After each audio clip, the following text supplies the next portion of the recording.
So my name's Антоном Гельфандом. I'm a multidisciplinary artist who works in New York City and Baltimore, Maryland. On one hand, I am Russian to an extent. My family was from there. I grew up in a Russian-speaking household. My work has to do with, a lot to do with their Russian memories and how that related to me. Being a product of a family of immigrants, there is this importance to family history, and my mom is great at always archiving, keeping all of these interesting documents from generations past, keeping artworks past. And I think not only as being immigrants, but also being a family of immigrant artists, we're constantly traveling with our works. But I think there is a part of that, a part of being a product of maybe of a family of immigrants that makes me want to go back and study family history. I think there are a few key things that have given me a lot of materials. For example, my family house, the childhood home that I lived in, it burnt down many years ago. And there's a lot, and that's sort of like a mark in the chapter in someone's life. I feel that everybody can relate to this, but you know, when you divide your timeline, like it was before or after so-and-so died, or it was before and after this dramatic event. Sometimes I count it pre or post fire. Those were different lives, after we had the fire and before. Before or after, you know, a certain family member had passed. I think that's maybe a little bit to do with it. But I do think that we all go through similar life events, similar emotions, and the least that I could do, the very least that I could do is just like try to say that, you know, we share. We share maybe this pain or this memory or this, even if it's humor, hopefully some humor is in the work. I think that those are universal, and that's a good language to try to speak. I think my practice mostly involves with working with memory and found objects. I look a lot into my own family history and sort of let that start as let that be a starting point for certain works. There was something about using ink and paper that it was a medium that I was really attracted to because you had to be very present, because ink dries very fast, it's very permanent, but it's also very malleable on the page. Once I thought that the painting was finished, I would then mount the paper on panel and then cover the panel with resin, sort of encapsulating that moment in time.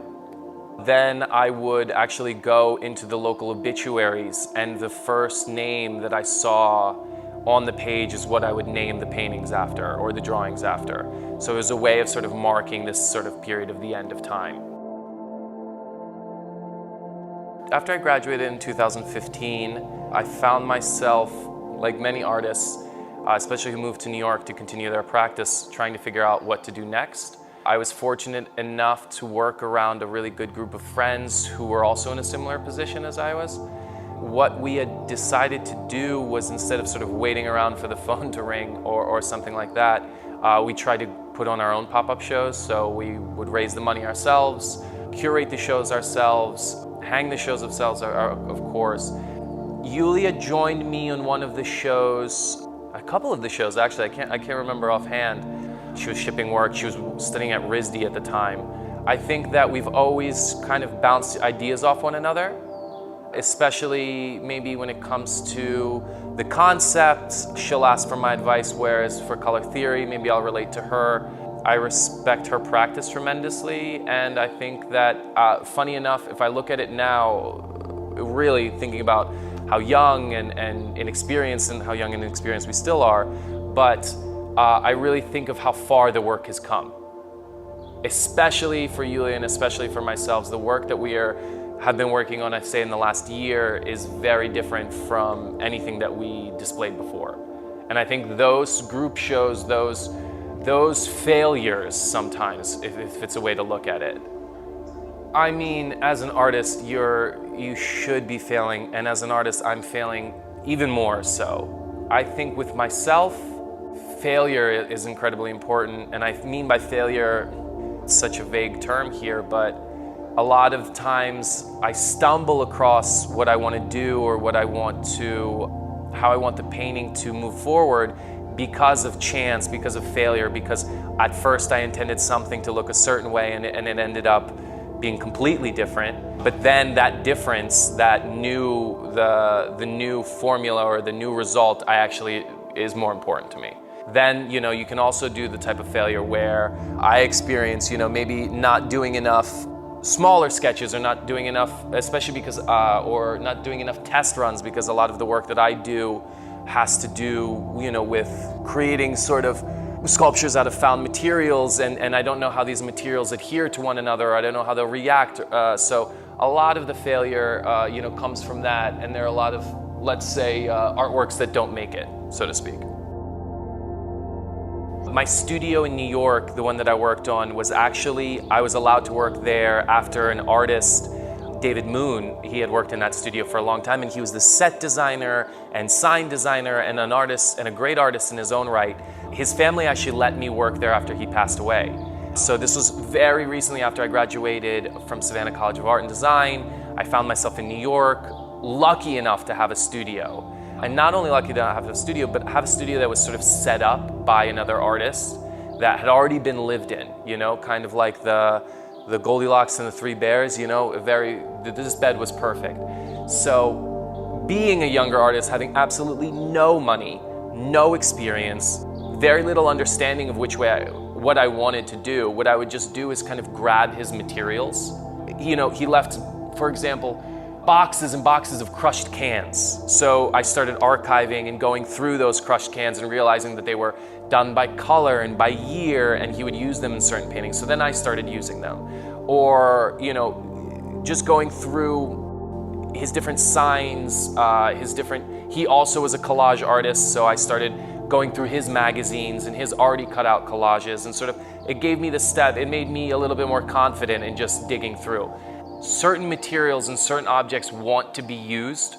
It's this idea of giving something maybe another life, not letting it go to waste. So it's much my own personal selfishness, or trying to hold on to something, trying to put value in something. So if I see an old chain that has been on the farm that was once used but is now completely useless because it's old and rusted, but I see an aesthetic value in it, I see this that it's embedded with memory, I'll be honest with you, that starts, and I want to give it another life. I want to try to incorporate it into a sculpture.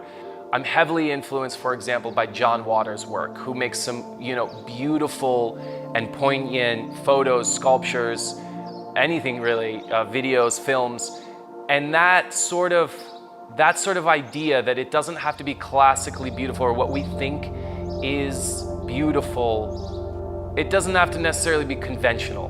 So that's something that I drive for, and especially with the sculptures, because they're these pretty mundane objects sometimes, and by putting them together, I'm not really doing them any favors. But there is something that speaks to me by jigsawing and kind of Frankensteining these different materials. And most of the materials, I try at least, to be pretty lowbrow, to be pretty utilitarian, as far as like working with foam or hot glue, or maybe a little bit of cement or broken mirrors. If I'm working on an idea, I like to work on it not only in a painting, but in a sculpture, and always within a video as well, in some sort of fashion. It's just a three-pronged approach, I guess.